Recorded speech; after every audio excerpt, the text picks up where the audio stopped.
GBA Consultoría y Capacitación SC presenta una emisión más del programa Los Mejores Fiscalistas de México, producido por la contadora Ángeles Mandujano.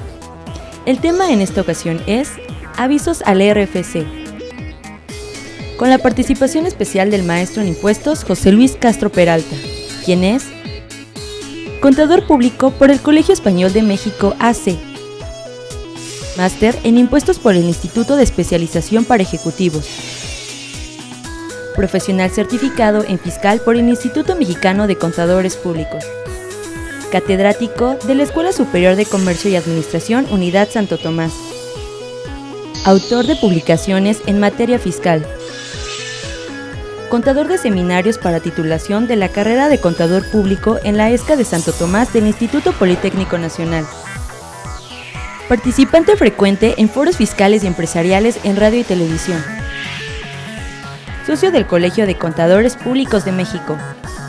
En la conducción contaremos con la presencia del licenciado Miguel Ángel Villa Beltrán. Los dejamos con nuestro invitado, el maestro José Luis Castro Peralta. Hola, ¿qué tal amigos? Bienvenidos a una emisión más de su programa Los Mejores Fiscalistas de México, transmitiendo desde esta su casa GBA, desde el centro de la Ciudad de México, en esta ocasión contando con la presencia de José Luis Castro. ¿Cómo estás, José Luis? Bienvenido, muchísimas gracias por aceptar la invitación y en particular pues nos va a hablar de un tema muy interesante acerca de lo que es los avisos al RFC. Comúnmente sabemos que los registros en general, no solo hablando del Registro Federal de Contribuyentes, son instituciones que nos dan o que le dan al particular cierta autenticidad sobre sus actos o sus actividades, sus documentos o a la bien la inscripción de algún hecho. En particular, podemos mencionar algunos como lo que es el Registro Federal Agrario, por hablar de uno de los más antiguos, el Registro de la Propiedad y del Comercio, pero en esta ocasión pues vamos a hablar de un registro particularmente importante por cuanto hace al ámbito fiscal, el Registro Federal de Contribuyentes. José Luis, pues sin más ni más, ¿qué te parece si agotamos la posibilidad de que nos orientes en este tema? Y empezamos por mencionar, pues, en general, ¿qué es el Registro Federal de Contribuyentes y quiénes están obligados a acudir a esta institución? Claro que sí. El Registro Federal de Contribuyentes, bueno, pues es una clave, ¿verdad?, que utiliza la autoridad fiscal para todas aquellas personas físicas y morales que tienen una actividad lícita o que realizan una actividad lícita. Es decir, quienes tienen la obligación de obtener este Registro Federal de Contribuyentes son las personas físicas y las personas morales que deban presentar declaraciones periódicas. Es importante esto porque, como ya he comentado, es una clave, ¿verdad?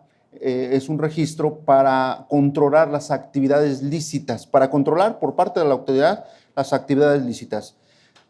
Por eso quien las debe de obtener son las personas físicas y morales, en primera instancia, que tengan que presentar declaraciones periódicas. Declaraciones periódicas, y no se refiere precisamente a pagos provisionales, porque recordemos que las declaraciones del impuesto al valor agregado no es un pago provisional, es un pago mensual y definitivo. Sin embargo, aquí el Registro Federal de Contribuyentes está regulado por el artículo 27 del Código Fiscal de la Federación y dice, en primera instancia lo deberán de obtener todas aquellas personas físicas y morales que tengan que presentar declaraciones periódicas. Y entonces dentro de estas encontramos a los pagos provisionales del impuesto a la renta, encontramos entre otras, a las declaraciones mensuales de IVA. También tienen que las personas físicas y morales también que estén obligadas a expedir comprobantes fiscales digitales por internet. Y como reforma para este año 2014, pues prácticamente todas las personas físicas y morales que realizan una actividad lícita tienen la obligación de expedir un comprobante fiscal digital. Ese es otro de los obligados, de personas físicas y morales obligados a obtener este Registro Federal de Contribuyentes. Y uno nuevo, precisamente como reforma para este año 2014, y muy interesante, muy importante, son aquellas personas físicas, sobre todo en personas físicas, que tengan o que hayan abierto una cuenta bancaria en alguna institución del sistema financiero o en alguna cooperativa de ahorro y préstamo, tendrán que obtener su Registro Federal de Contribuyentes. Esto es como novedad para el año 2014, ¿verdad? Oye, no, me deposita alguien. Fíjense lo interesante que es esto, porque a lo mejor estamos en presencia del ama de casa, en donde los hijos le dan pues el dinero a su mamá, ¿verdad? Por ejemplo, y ella, la mamá o la ama de casa, la mamá, lo quiere ahorrar o abrir una cuenta bancaria, pero ella no tiene nada que ver con el RFC porque no tiene ninguna actividad, no vende nada, no presta ningún servicio, no tiene una tiendita, etc. Sin embargo, por el hecho de abrir una cuenta bancaria, por ser cuentaviente, ya tiene la obligación de tener registro federal de contribuyentes. ¿Por qué?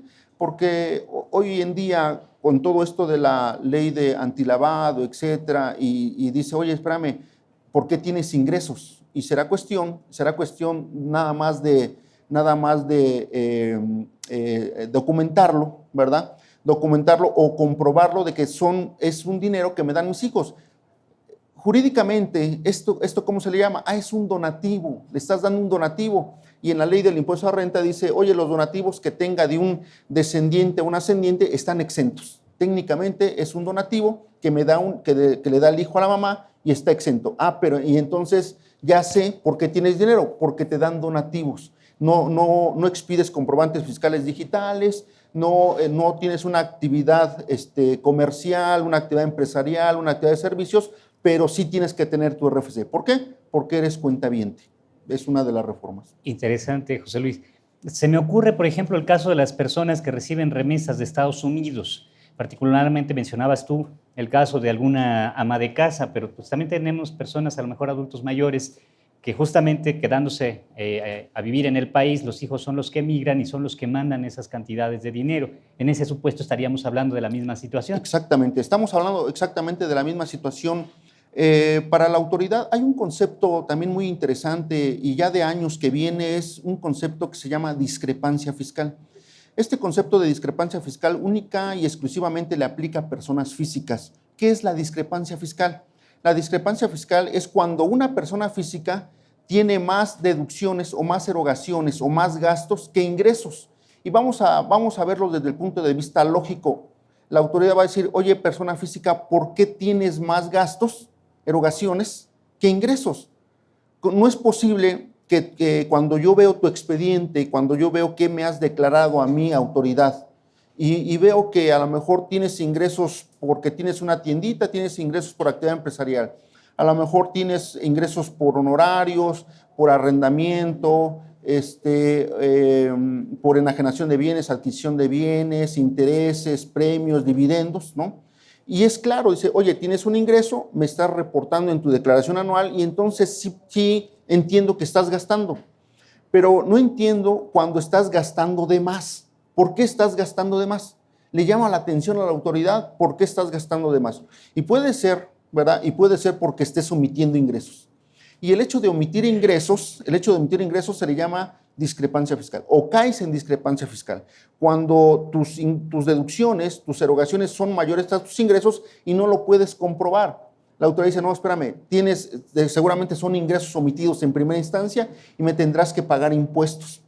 Precisamente para evitar que haya este concepto o caer en este concepto de discrepancia fiscal, tenemos que declarar, ¿verdad? Y entre otras, me dice, declara los donativos.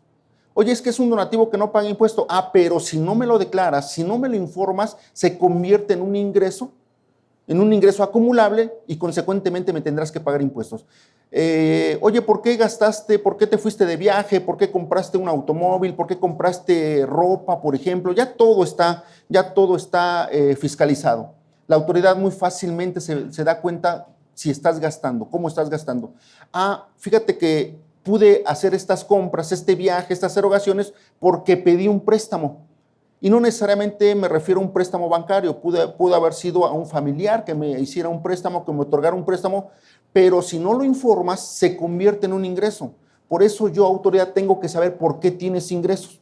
En el caso de los préstamos, hasta 600,000 pesos, más o menos, ¿no? Pero también infórmame sobre los donativos que hayas obtenido. Y los donativos están exentos siempre y cuando me los informes. De un ascendiente a un descendiente, de papás a hijos o de hijos a papá. Pueden estar exentos. Incluso también tendríamos otro caso, el de los cónyuges. De repente dices, oye, es que yo le doy el gasto a mi esposa, ¿verdad?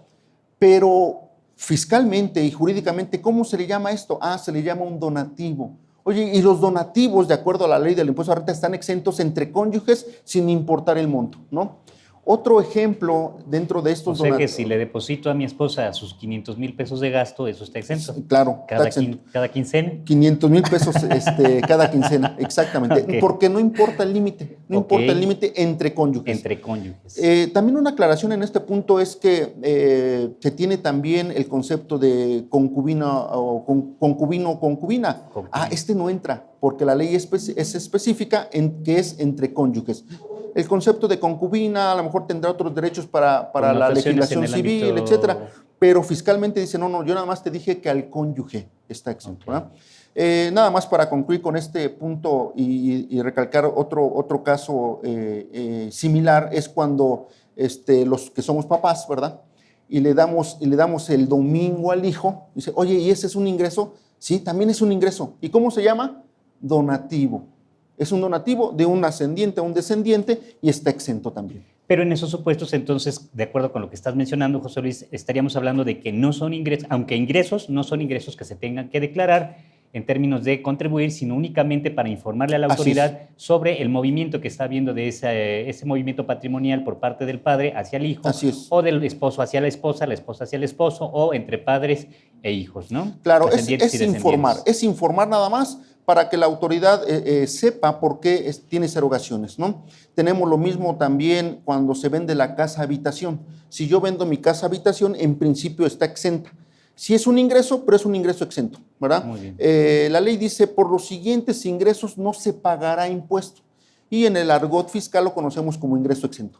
Entonces, si yo vendo mi casa habitación, en principio está exenta, ¿no? Oye, por ese ingreso que obtuve por la venta de mi casa habitación, está exento, pero lo tengo que informar. Si no lo informas, entonces se convierte en un ingreso gravado y consecuentemente tendrá que pagar impuestos. Tengo que declararlo, tengo que informarlo, y el declararlo, informarlo, no necesariamente querrá decir que tengas que pagar impuestos. Pero si no lo haces, adjetiva y no sustantiva, una obligación de procedimiento y no de fondo, no hay que pagar. Así es. Ahora, nos preocupa un poquito, José Luis, mencionas tú que se tiene que dar de alta o inscribir al RFC toda persona que tenga la obligación de presentar declaraciones periódicas.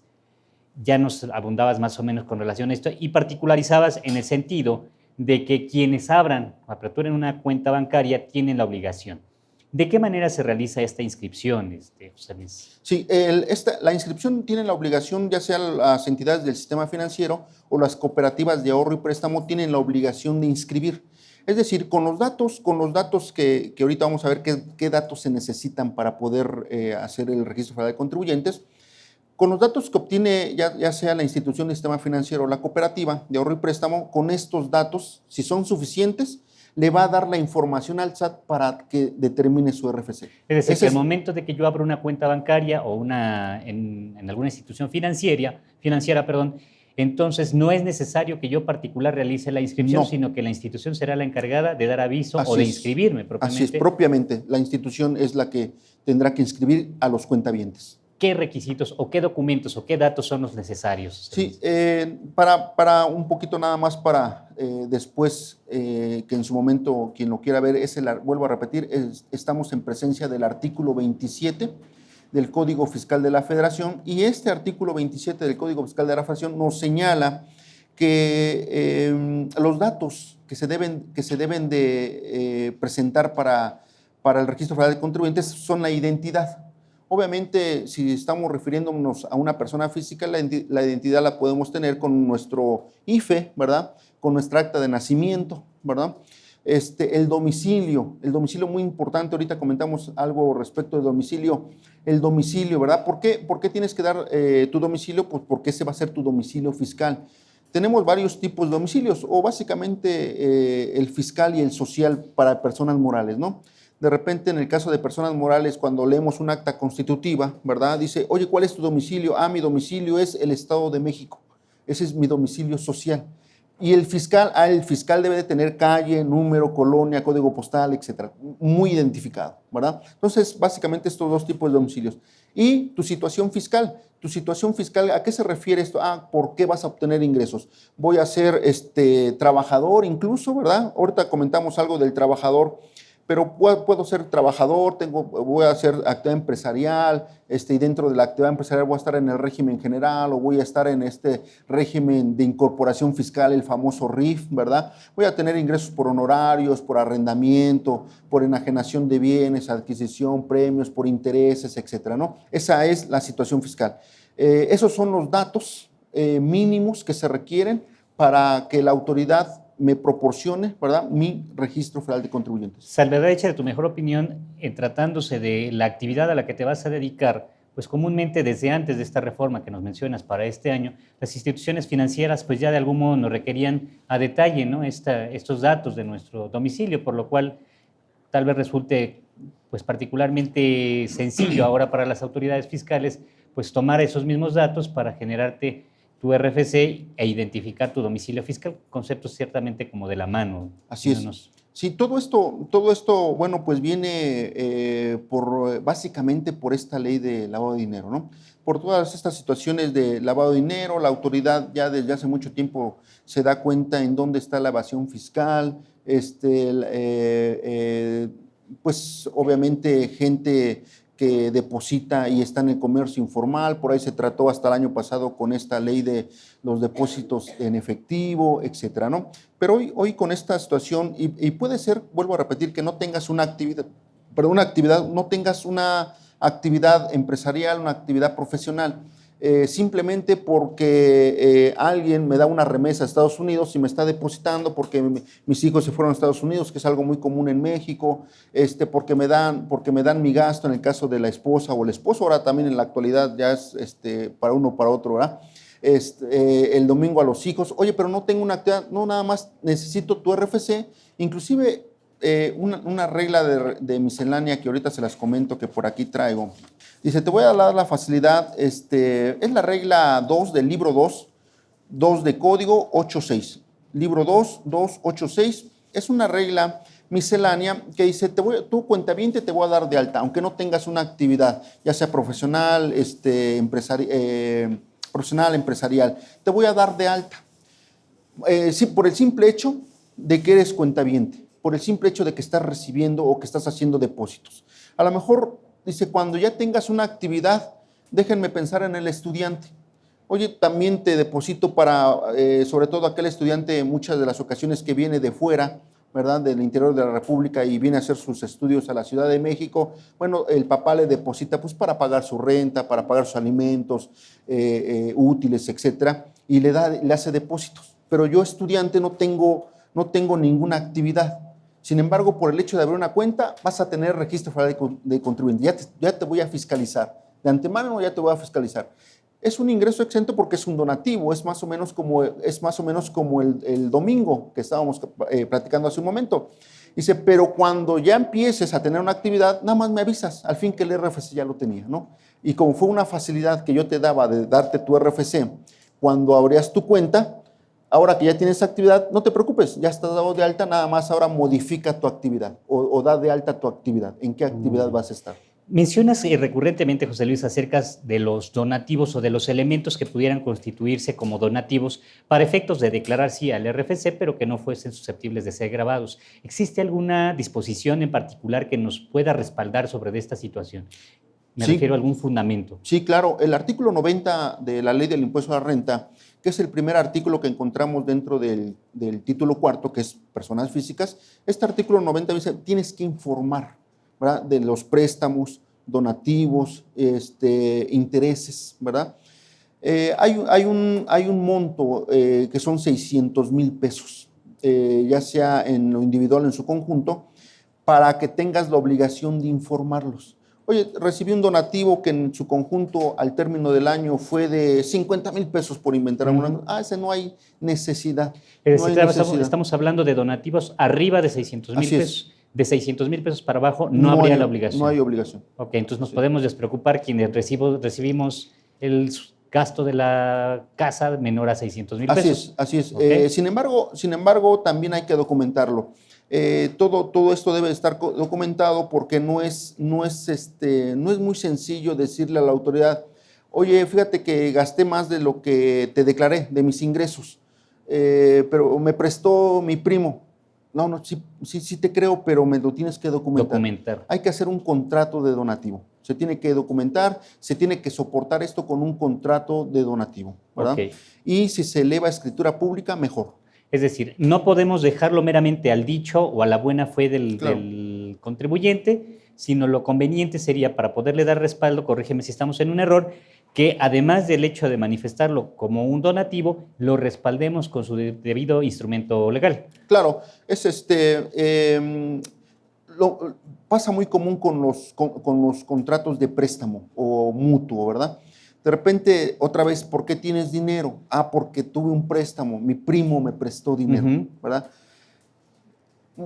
Hace como 3 años o 4 años más o menos, estuvo muy de moda por parte de la autoridad mandar las famosas invitaciones a personas físicas en los cuales precisamente se encontraba a la persona física con depósitos y no había tenido o declarado ingresos, sí no había declarado ingresos. Entonces el autor mandó muchas invitaciones a los contribuyentes pidiéndoles, oye, explícame por qué tienes ingresos.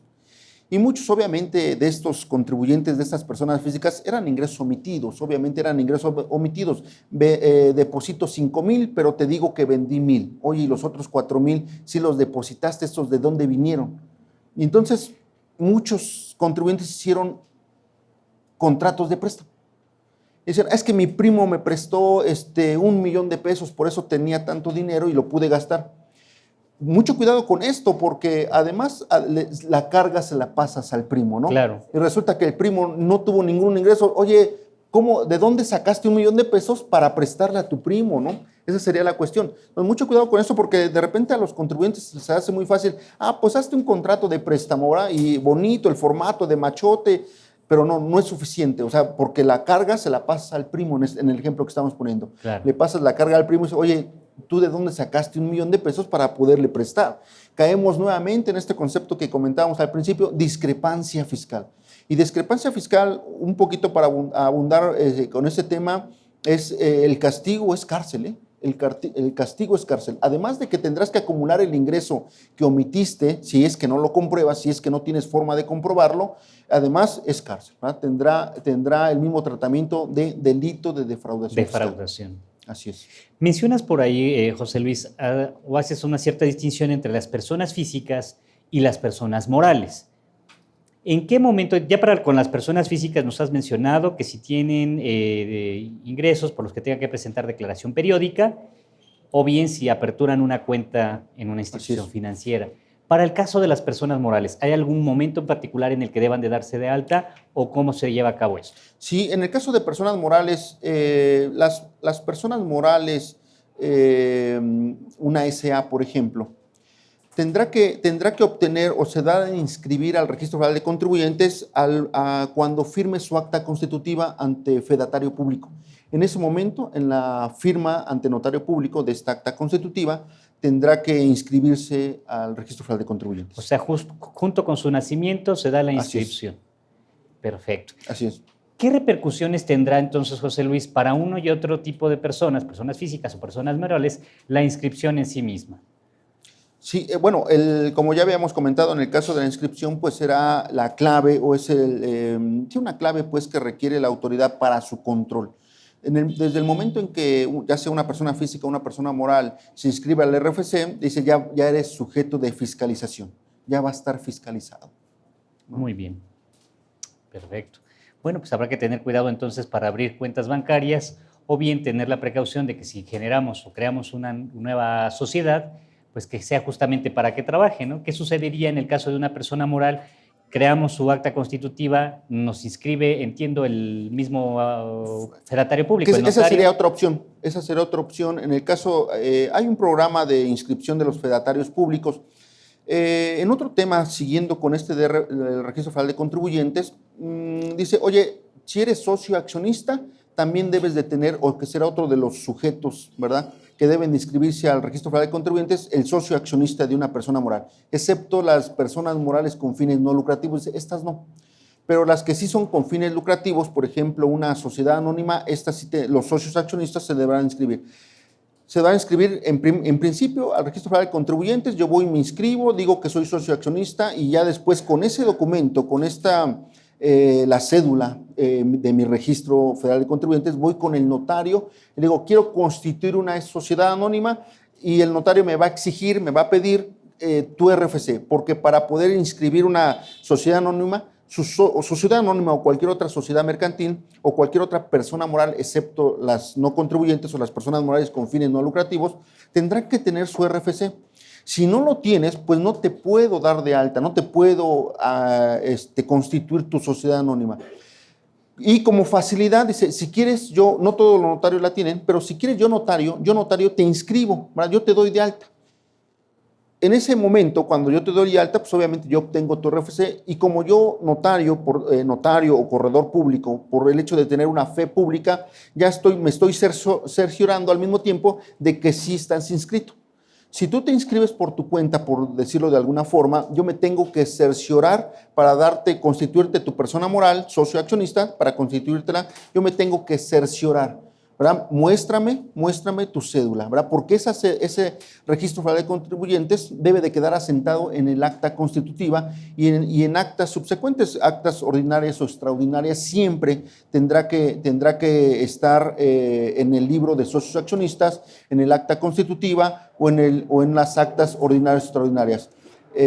Nada más ahorita que mencioné el libro de socios accionistas, de repente hoy el tema de la contabilidad electrónica pareciera que los contadores o para los contadores nada más existe el libro diario mayor, pero también existe y es una obligación el libro de socios accionistas, en donde obviamente estarán ahí los socios accionistas de las personas morales y es ahí donde la persona moral tiene la obligación de poner el RFC de los socios accionistas, este libro de socios accionistas. Ok, entonces corrígenos si estamos en un error. Tenemos reglas generales para personas físicas, reglas generales para personas morales, y en el ámbito de las personas físicas, dependiendo del papel que estén desempeñando ya como accionistas o no de una sociedad, pudieran tener algunas implicaciones más que necesariamente traerían como consecuencia que se deban de inscribir. Esto para quien a lo mejor desea hacer una inversión o abrir una nueva sociedad. ¿Qué sucede en el caso de los trabajadores, José Luis? En el caso de los trabajadores, también en el artículo 27, como ya hemos estado comentando, que este es el que regula toda la inscripción, todo lo relacionado con el Registro Federal de Contribuyentes. En el caso de los trabajadores, el patrón es la ley le llama el empleador, vamos a como utilizar como sinónimo, es el patrón. Uh-huh. El patrón es el que tiene la obligación de inscribir a los trabajadores. Si ya están inscritos, tienen la obligación de demostrar, a ver, trabajador, dame tu cédula, préstame tu cédula, si es que ya estás inscrito, para no volverte a inscribir. En la práctica resulta muchas veces, oye, tengo 2 RFCs, ¿no? Dice, oye, ¿cuál es el bueno? No, pues tienes que regularizar tu situación fiscal, trabajador, porque no es posible, nadie, ni persona física, ni persona moral, nadie puede tener 2 registros federales de contribuyentes, además es delito, ¿verdad? Okay. En principio, vuelvo a repetir, entonces, el empleador, el patrón, es el que tiene la obligación de inscribir a los trabajadores, debe de pedirle los datos necesarios como identidad, su IFE, su acta de nacimiento, para poder inscribirlos. ¿Cómo se hace esto? Hay una forma que es un trámite 41- Código Fiscal de la Federación, que es el formato o es el procedimiento de cómo dar de alta a los trabajadores. Es importante, vuelvo a repetir, que el que tiene la obligación es el patrón o el empleador, porque obviamente el trabajador dice, oye, voy a trabajar, pues yo no sé qué es el RFC, yo no sé qué es esto, ¿verdad? Entonces es el patrón el que tiene la obligación de inscribir. Perdón que te interrumpa, entonces sería, en el caso del trabajador, por el solo hecho de tener ingresos por salarios, propiamente no tiene él la obligación de inscribirse, sino que es el patrón el que tiene la obligación de inscribirlo. Así es. En este formato, en esta ficha trámite 41 Código Fiscal, que viene en el anexo 1 de la resolución miscelánea, nos marca todo el procedimiento y los datos que se deben de tener. Básicamente es una hoja de Excel en donde vamos a poner el nombre, fecha de nacimiento, ¿verdad? Que son los datos para obtener el RFC. Una vez que se obtiene, bueno, pues ya tengo yo el RFC, yo como patrón, como empleador, sobre todo hoy en día, porque tengo que emitir CFDI, comprobantes fiscales digitales, por la nómina. Déjenme comentarles algo que sucedía hasta el año pasado. Dice, oye, patrón, empleador, no te preocupes si no los diste de alta.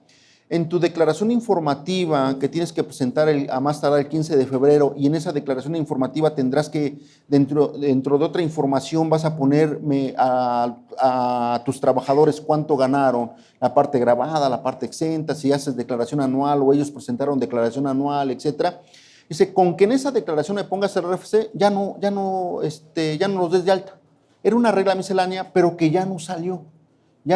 Entonces, el trámite para inscribir a los trabajadores, el procedimiento es los patrones y tendrán que ver este trámite 41- Código Fiscal de la Federación. Hasta el momento, hasta el día de hoy, no hay otra forma de obtener el RFC oficial del trabajador, porque también si yo le pongo los datos necesarios a mi paquete de nómina, muchos paquetes de nómina lo obtienen. Incluso cuando vemos con el oficial del SAT, es igualito, pero ese no vale. Tiene que ser mediante este procedimiento, vía el trámite 41- Código Fiscal de la Federación, obtener el registro federal de contribuyentes de los trabajadores. No hay otra forma en este momento. Ahora bien, nos mencionabas tú hace un momento que el registro en sí mismo está compuesto por ciertos datos de identidad, y que tiene que ver con la referencia física donde habita donde subsiste el contribuyente, ya sea el domicilio o el domicilio fiscal en general. Sin embargo, estos elementos, salvedad hecha de tu mejor opinión, José Luis, pues son elementos que pueden variar con el tiempo. Es decir, en un momento dado el contribuyente pudiera modificar, variar, cambiar de domicilio, o incluso a lo mejor pretender incrementar sus actividades, claro. Lo cual, salvedad hecha de tu criterio, sería la situación de que el RFC no puede ser un instrumento o un registro estático. Sí. ¿De qué manera se llevan a cabo las modificaciones al RFC y qué implicaciones tiene esto para los particulares? Así es. Dentro del RFC hay varias, una vez que ya estamos dado de alta, déjenme comentarles, por ejemplo, una persona física. Una persona física puede tener ingresos, imagínense que soy trabajador, ¿verdad? Obviamente tengo ingresos por salarios y me retienen impuestos, el CFDI y todo esto, ¿verdad? Pero resulta que por las tardes voy a dar un curso. Y ese curso me lo van a pagar como honorarios, por ejemplo. Entonces tengo que hacer modificaciones o movimientos a mi registro federal de contribuyentes. Esto es aumentar mis obligaciones. Aumentar mis obligaciones porque la primera que tenía nada más eran sueldos y salarios, pero ahora ya voy a dar un curso y me van a pagar como honorarios, como servicios profesionales, y entonces tengo que aumentar mis obligaciones. ¿Qué obligación aumenté? También tengo la actividad de honorarios. Y resulta que los días domingos voy a vender algo, ¿no? Y tengo que darme de alta, voy a tener una tienda, por ejemplo, ¿verdad? Y me tengo que dar de alta como actividad empresarial. También tengo que aumentar mis obligaciones como actividad empresarial. Y resulta que en mi casa pues, tengo un espacio y voy a rentar una parte de mi casa. Tengo que aumentar mis obligaciones al RFC por arrendamiento. Resulta que voy a vender un terreno que alguien me dio, mi abuelito me dio un terreno y tengo ingresos por enajenación de bienes, ¿no? Resulta que ahorré un dinero y lo invierto en una institución financiera, en un banco, y ahora tengo ingresos por intereses. Tengo que aumentar mis obligaciones por ingresos y estoy hablando nada más de una persona física que puede tener todos los ingresos como persona física de cualquier capítulo del título cuarto. Tengo dinero y compré unas acciones a una empresa y soy socio accionista de esa empresa, tengo que aumentar mis obligaciones al RFC por ser socio accionista y además porque voy a tener ingresos por dividendos, ¿no? Una sola persona física puede tener todas estas actividades. Así como las voy aumentando, ahora resulta que ya vendí mis acciones, ya no voy a ser más accionista y entonces tengo que disminuir mis actividades. ¿Te lo permiten las autoridades hacer una disminución de tus Claro, obligaciones? así es.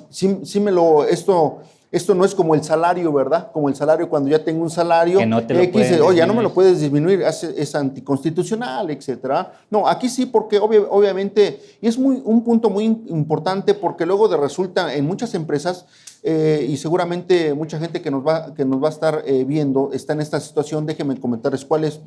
muchas empresas, por alguna circunstancia, ¿verdad? Por alguna circunstancia, me dice, oye, sí te voy a contratar, sí te voy a dar trabajo, pero te tienes que dar de alta por honorarios asimilables, a lo mejor, honorarios asimilables a salarios. Y entonces me doy de alta y resulta que me vas a pagar hasta dentro de 3 meses, por ejemplo, un mes.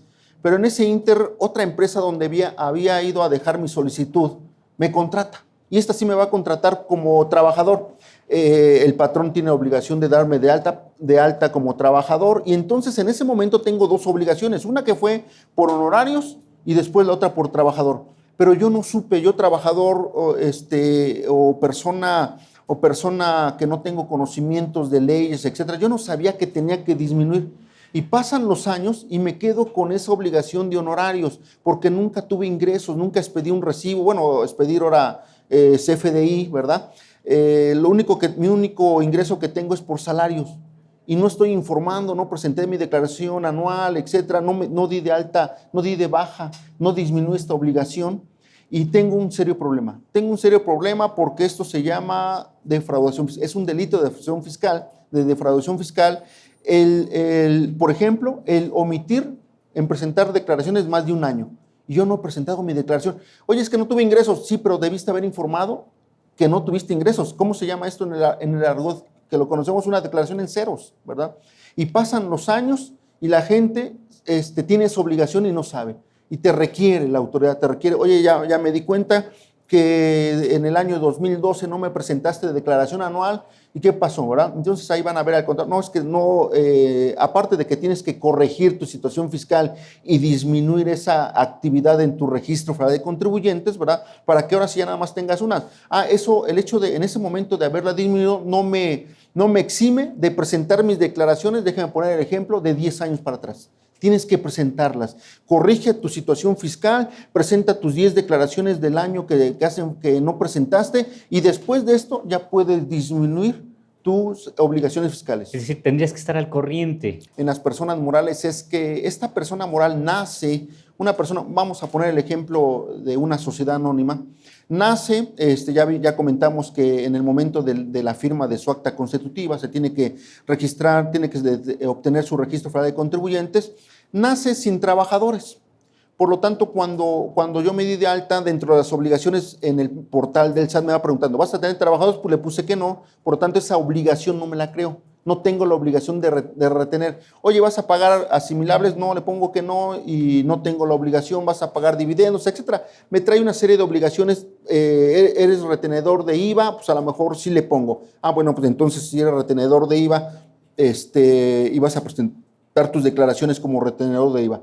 Pero resulta que a los 3 meses, por alguna circunstancia, por las propias necesidades de la empresa, tengo que contratar trabajadores, pero no la había dado de alta. Y entonces le retengo a mis trabajadores el impuesto sobre la renta y lo entero en mi declaración, en mi declaración provisional, entero mi impuesto sobre la renta de trabajadores, pero no di de alta, no aumenté mi obligación. Hay una incongruencia ahí. Claro, hay una incongruencia, pero por la necesidad tuve que retener a los trabajadores y presento mi declaración provisional, mi pago provisional ante el SAT, mi pago referenciado, y en ese momento la autoridad dice, como me presentaste retenciones de trabajadores, te creo esa obligación. O sea, no fue necesario que yo hiciera el procedimiento de aumentar esa obligación, sino por el hecho de presentar una declaración con retenciones de sueldos, la autoridad por lógica dice,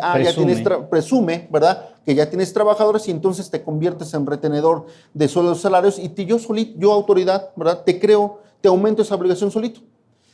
Diríamos, oye, está muy bien, como facilidad, ya me evitas hacer el procedimiento de aumentar esta actividad económica en el RFC, pero ¿qué pasa si me equivoqué? Si fue por equivocación. Digo, y pasan muchas cosas. Resulta que soy retenedor de IVA, pero ese impuesto al valor agregado que yo le retuve a un contribuyente, vamos a suponer un transportista que le retuve el 4% del IVA, y me equivoco y lo pongo en el renglón de impuesto a la renta de sueldos salarios. Oye, espérame, me equivoqué. Y la autoridad asumió que ya tenía trabajadores y me aumentó esa obligación cuando no es cierto. fue por equivocación.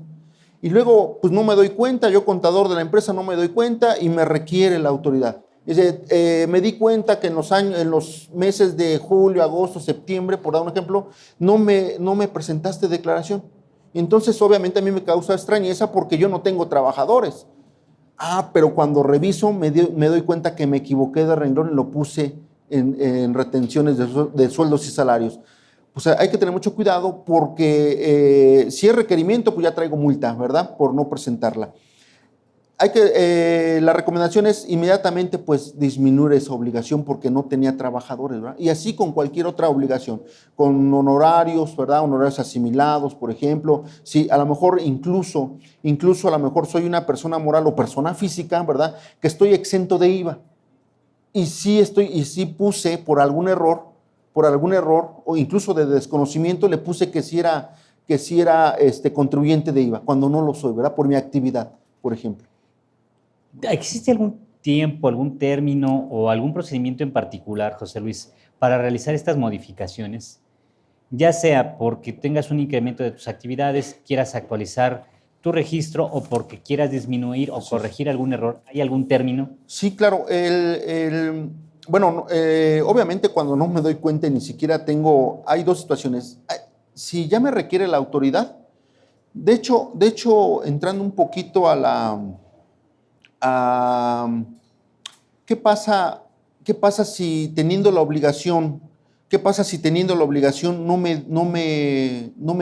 o cuál sería la sanción el no haberme registrado al RFC? En primer lugar, tendría como sanción, y esta es delicada, esta sanción, tendría, de acuerdo al artículo 110 del Código Fiscal de la Federación, este artículo 110 me dice que tengo de 3 meses a 3 años de prisión cuando omita solicitar, escuchen muy bien eso, cuando omita solicitar su inscripción o la de un tercero. En el caso de un tercero se refiere cuando yo tenía que dar de alta al trabajador, ¿verdad? Por más de un año. Vean ustedes la pena. Pareciera un tema muy sencillo. El RFC, pues me doy de alta. No, espérame. Si debiendo tener la obligación, ¿verdad? Y no te das de alta, el artículo 110 del Código me dice, tienes la pena de 3 meses a 3 años de prisión, ¿verdad? Obviamente ya cabe la espontaneidad, extemporaneidad. ¿Qué quiere decir si yo lo presento extemporáneo o espontáneo? Es decir, siempre y cuando no te haya requerido la autoridad, porque si la autoridad se da cuenta primero que no estás registrado en el RFC, ahí te vas de 3 meses a 3 años de prisión, ¿verdad? Necesariamente, la pregunta va en ese sentido, José Luis. Vemos en la práctica que haya consignaciones por no inscribirse en el RFC. ¿Por qué te planteo esta pregunta? Porque particularmente de lo que viene manejando el sistema tributario mexicano para este ejercicio es justamente pues, la incorporación de mucha de la gente que se encuentra en la informalidad y que justamente es que no está inscrita en el RFC. Sin embargo, tienen ingresos. ¿Qué tanto se ve en la práctica la posibilidad o qué tanto vemos en la práctica que las autoridades estén llevando a cabo consignaciones o si no al menos haciendo declaraciones de procedencia en contra de quienes hayan omitido inscribirse al RFC y no obstante estén teniendo ingresos? Es. Mira, de la experiencia que yo más tengo aquí en la ciudad, en el Distrito Federal, es que la autoridad no va al tianguis, al mercado sobre ruedas a ver tu RFC. ¿Estás inscrito? A ver, te inscribo. No lo hace. Eso es, en la práctica no está. Lo que yo he visto en la práctica es, y por eso comentábamos al principio, es las cuentas bancarias. Resulta que el informal, el que vende los CDs piratas, ¿no? Por poner alguna actividad, algún ejemplo, resulta que pues, le va muy bien, ¿no? Le va muy bien con la venta de estos CDs piratas, le va muy bien y resulta que ya no puede tener su dinero bajo el colchón. Ya está atiborrado. Ya está muy lleno, ¿no? Tiene que abrir una cuenta bancaria y por lo que comentamos, ¿verdad? En ese momento quedas inscrito, ¿verdad? Si no puedes como va a suceder, si no puedes demostrar de dónde viene ese ingreso, pues entonces te tienes que dar de alta por alguna actividad. porque si el dinero que voy a depositar en los ejemplos que ya poníamos, te demuestro que son remesas de uno de mis hijos de Estados Unidos, o es el gasto, o es un donativo, pues está comprobado y lo puedes soportar y está documentado, etcétera. Pero si es por la venta de CDs piratas, oye, no le puedo poner que es un contrato de préstamo de mi primo y me está prestando cada 8 días 20,000 pesos. No es cierto. O sea, nadie te cree, ¿verdad? Me genera aquí una duda, José Luis. Generalmente tenemos como una referencia alfanumérica de estar inscritos en el RFC una clave, justamente la clave del RFC, que está compuesta por las iniciales, la fecha de nacimiento y una homoclave que le asigna a uno el sistema de las autoridades fiscales. Nos mencionas tú que al momento de que abrimos o aperturamos una cuenta bancaria, prácticamente quedamos inscritos en el RFC. Sin embargo, ¿cómo llegamos de esta inscripción que de facto se da a través de la apertura de una cuenta bancaria a el poder obtener o tener una referencia alfanumérica? Me refiero a la clave del RFC. Sí.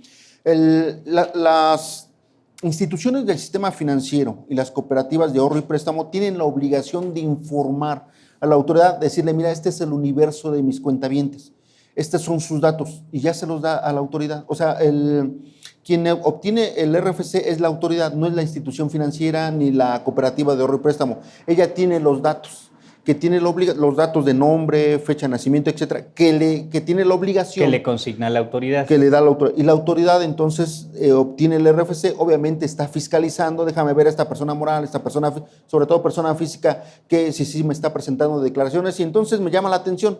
Oye, esta persona física que tiene $500,000 de pesos en el banco y no me declara nada, te requiero, te voy a requerir, demuéstrame tus ingresos, ¿de dónde vienen? Pues obviamente esta persona que vende los CDs, hasta ese momento se dio la fiscalización, no en el momento en que aperturó su cuenta bancaria. En ese momento tiene la información, y el banco, la institución financiera o la cooperativa de ahorro y préstamo tiene la obligación de enviarle la información necesaria para que la autoridad verifique u obtenga el RFC, y una vez obtenido, pues ya puede hacer el cruce de información. Y con ese cruce de información, pues ya va a ver que no, esta persona física de la cual estamos comentando, de los CDs, ¿verdad?, no tiene ingresos fiscales, no me estás declarando nada, y en principio tienes discrepancia fiscal, ¿verdad? Porque tienes más erogaciones. Los depósitos en las cuentas bancarias, para efectos de este concepto de discrepancia fiscal, se consideran erogaciones. Ven ustedes cómo la autoridad es muy inteligente, la ley muy inteligente. Dice, se consideran erogaciones los depósitos que hagas en cuentas bancarias. Y entonces, ya esos depósitos que yo estoy haciendo a mi cuenta bancaria ya van sumando como erogaciones, y resulta entonces al término de un ejercicio que tuve más erogaciones que ingresos. Y ya te fiscalicé y en principio te acuso o te requiero para que me expliques por qué tuviste más erogaciones que ingresos. Discrepancia fiscal. Si no tienes cómo demostrármelo, ¿verdad?, estás en el concepto de discrepancia fiscal, que ya comentamos que se va a dar, que tiene el tratamiento de delito grave, ¿verdad?, de defraudación fiscal. Va a tener el mismo tratamiento de delito de defraudación fiscal, y aparte tu multa, y aparte la acumulación del impuesto, y me pagas el impuesto que hubieras generado por tu actividad, ¿verdad? Déjame ver si estamos en lo correcto. En este concepto implicaría, ¿consideras tú que una vez que aperturo yo una cuenta bancaria y consecuentemente se me va a generar un RFC, o prácticamente va a poner la institución financiera a disposición de la autoridad fiscal mis datos por los cuales se me puede generar mi RFC, lo subsecuente sería entonces, si obtengo ingresos por donativos o no superiores a 600,000 pesos, lo subsecuente sería que tuviera que yo tramitar mi firma para poder declarar, porque de otro modo, o sea, aunque tengo ingresos y aunque me los están fiscalizando o soy susceptible de ser fiscalizado, para poderlos declarar necesito dar cumplimiento a otra serie de obligaciones. Así es. La firma electrónica avanzada va de la mano con el Registro Federal de Contribuyentes. Este artículo 27 que hemos comentado tanto, dice, cuando obtengas tu Registro Federal de Contribuyentes y proporciones ¿por qué tienes tu Registro Federal de Contribuyentes? Bueno, pues porque presentas declaraciones periódicas, porque expides comprobantes fiscales digitales, o porque tienes una cuenta bancaria. Estas personas físicas o morales al mismo tiempo tienen la obligación de tramitar su firma electrónica avanzada. Obviamente, porque si yo estoy presentando declaraciones informativas, declaraciones periódicas, forzosamente tengo que tener mi firma electrónica avanzada para presentar mi declaración anual, para presentar mis pagos provisionales, mis declaraciones periódicas, para poder emitir mis comprobantes fiscales digitales. Hoy la firma electrónica avanzada va de la mano del RFC, ¿verdad? Para poder consultar mi buzón tributario, que va a ser, o que es la forma en donde la autoridad me va a estar requiriendo, me va a estar informando de mi situación fiscal, etcétera, ¿no? Entonces, también algo muy importante dentro de este tema de avisos al RFC será que la firma electrónica avanzada va de la mano del RFC. Tengo RFC, tengo que tener mi firma electrónica avanzada. ¿Qué sucede en el caso de las personas que por alguna situación no tienen RFC? Estamos hablando de lo que mencionabas tú en un inicio, la persona ama de casa o la persona que no ha abierto una cuenta bancaria o en general el joven que no ha tenido oportunidad de ingresar en el ámbito laboral, no tiene una cuenta bancaria. ¿Qué sucede en el caso de ellos? ¿Qué es lo que tienen que tomar como medida preventiva para que una vez que estén en situación de volverse contribuyentes, pues no vayan a tener problemas de requerimientos más adelante? Hay una facilidad, si lo queremos llamar como facilidad dentro de la resolución miscelánea. Vamos a poner el caso de un estudiante, el caso del estudiante. Dice, tu estudiante, mira, no tienes ingresos o los ingresos que obtienes es porque te dan para tus estudios, tu papá, tu mamá, pero esos están exentos y es muy poco, no hay obligación de presentar declaración anual o de informar en una declaración anual, pero si quieres estudiante, te vienes y te inscribes a la RFC y también obtienes tu fiel. Entonces, si el estudiante va a decir, como, ¿para qué quiero mi RFC o mi fiel ahorita, verdad? Dice, no, pues ya para cuando lo tengas, una vez que termines tu carrera o en el Inter, con eso de los contadores se nos da mucho en el Inter de comenzar a laborar, dice, para que en ese momento vayas y aumentes tus obligaciones. Es una facilidad. Oye, pero ¿no será como algo disfrazado para fiscalizar o algo? Pues, probablemente, ¿verdad? Probablemente, pero de entrada la autoridad se maneja como una facilidad. Mira, vente a dar de alta estudiante, ¿verdad? Saca tu fiel, no la requieres nada, no la requieres para nada, ¿verdad? Pero nada más para tener la experiencia de cómo se hace, pues háganlo, ¿verdad? Date de alta en el RFC, saca tu fiel y ya tienes, ¿verdad? Y en el momento en que comienzas a tener ingresos fiscales, pues te aumentas tus obligaciones fiscales y ya ya quedas obligado, ¿verdad? A presentar declaraciones, a emitir comprobantes fiscales digitales, por ejemplo. Déjame ver si estamos entendiendo bien. Entonces, el hecho de que yo me inscriba en el RFC por sí mismo no me genera ninguna afectación ni ninguna obligación de estar presentando declaraciones, en tanto solo esté inscrito, solo me generen mi clave del RFC, por suyo no me genera ninguna afectación ni ninguna carga administrativa. Así es. No tengo nada. Nada más hay que verlo desde el punto de vista lógico. Porque del estudiante por ejemplo, de estudiante lo podemos comprender o entender desde el punto de vista lógico, porque la pregunta sería, oye, ¿y de qué vives? ¿No? Si no tienes ingresos, ¿de qué vives? Esa es la pregunta. Y el estudiante podría demostrar que su papá, su mamá le da recursos, ¿verdad? Para mantener alimentos, ¿verdad? Para mantener sus estudios. Y es un donativo y no hay problema, ¿no?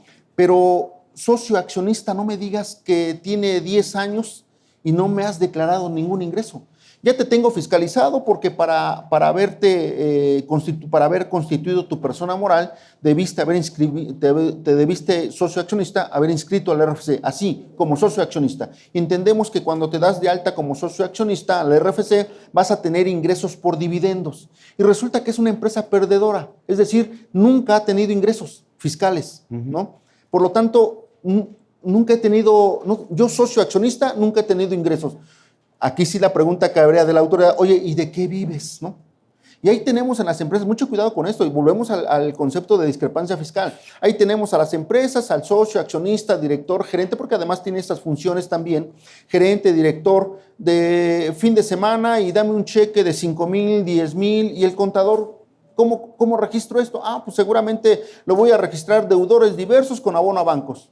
¿verdad? Préstamo, es un préstamo, me debe dinero. ¿Saben cuándo lo va a pagar? ¿Saben? Nunca lo va a pagar. Nunca lo va a pagar porque no tiene ingresos. Ese préstamo que obtiene de la empresa son sus dividendos. Nada más que como no tiene forma o es muy cara fiscalmente, dice, no, espérame, a mí dame este dinero y hay que se quede por los años como deudores diversos. No, espérame. El artículo 140 de la ley de renta, precisamente referente a los dividendos de personas físicas, dice, se consideran dividendos, no son, pero se consideran, y los conocemos como el dividendos fictos, los préstamos, ¿verdad? Los préstamos cuando sean más de un año, ¿verdad? Cuando no se cobran intereses, etc. Y resulta que la empresa ya tiene años y no cobró intereses, es dividendo ficto, porque no te creo, ¿verdad? No te creo que, pues, ¿de qué vives, no? Claro. Fue un dividendo. Mucho cuidado. ¿Y esto cómo lo hace la autoridad? Con el Registro Federal de Contribuyentes, porque tú viniste a decirme que ibas a tener ingresos por dividendos cuando fuiste socio accionista.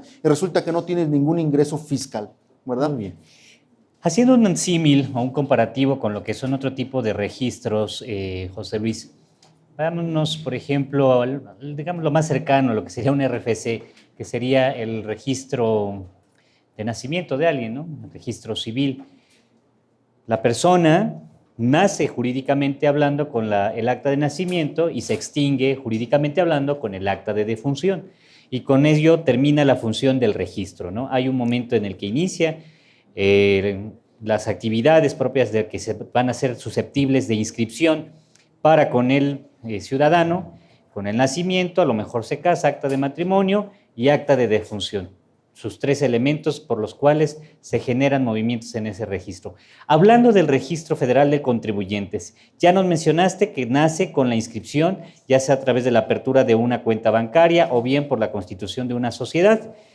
¿Cuándo termina la actividad de este Registro Federal de Contribuyentes de tener implicaciones para con el contribuyente? Así es. En el caso de personas físicas, pues con la muerte, como ya comentábamos, sí, obviamente siempre y cuando haya tenido actividades. Por ejemplo, actividades, el más común es pues arrendamiento, ¿verdad?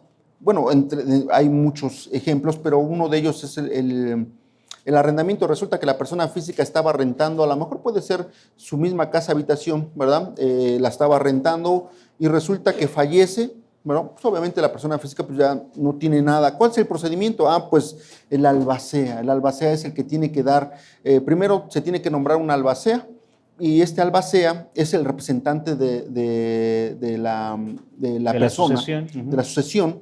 Y este albacea es el que tendrá que seguir presentando los pagos provisionales, porque el ingreso se sigue dando, el ingreso de arrendamiento se sigue dando. Obviamente la persona física que fallece pues ya no tiene el ingreso, sino serán de los sucesores. Pero mientras se decide o se concluye la sucesión de quiénes van a ser los dueños de esas rentas, se tiene que nombrar un albacea. Este es el que tendrá que hacer todo el procedimiento, ya falleció, estamos en el periodo de sucesión, pero mientras los ingresos por arrendamiento se siguen dando. Y yo, albacea, tengo la obligación de seguir presentando. Hasta cuando ya vemos cómo quedó adjudicado el bien, en este caso el bien inmueble, entonces los sucesores son ahora los contribuyentes y en ese momento ya se deja a la persona física que falleció. ¿Cuál sería el trámite que tiene que hacer el contribuyente, o en este caso mencionas tú el albacea, para que ese RFC quede inactivo? Así es, no queda inactivo en ese momento. Ok. Bueno, no con la muerte de la persona. No, obviamente se tiene que llevar toda la comprobación de que esta persona física ha fallecido y se abre la sucesión. Entonces es persona física X y sucesores, pero ahí no acaba el RFC, ahí no acaba hasta que ya los sucesores se adjudicaron el bien. ¿A quién le quedó? Ahora ya son mis ingresos. Y hasta ese momento se da de baja el RFC de la persona física. Lo mismo pasa con la actividad empresarial, ¿verdad? De los sucesores, quién se va a quedar con la negociación, el negocio. En el caso de las personas físicas. En el caso de las personas morales, ¿cómo o qué vías existirían para poder dejar, pues digamos, inactivo, por llamarle de alguna manera, un RFC de una persona moral? Sí, en el caso de la persona moral se llama la liquidación de la persona moral. También se tiene que dar de aviso de que la sociedad anónima la persona moral entra en liquidación y se tiene que nombrar a un liquidador. El liquidador es el administrador ¿Qué deberíamos de entender como liquidación? Pues desde el punto de vista contable, ¿verdad? Que se acabe mis activos y mi capital, ¿verdad? Tengo que liquidar precisamente mis activos, obviamente liquidar mis pasivos, y si sobra después de que le haya pagado a proveedores, trabajadores, haya vendido mis activos fijos, etcétera, si queda dinero, pues se lo reparten los socios, y hasta ese momento, cuando quedó en ceros mi balance general, cuando ya quedó en ceros, ya terminé mi liquidación y muere el RFC, se acaba el RFC, la persona moral ya desapareció.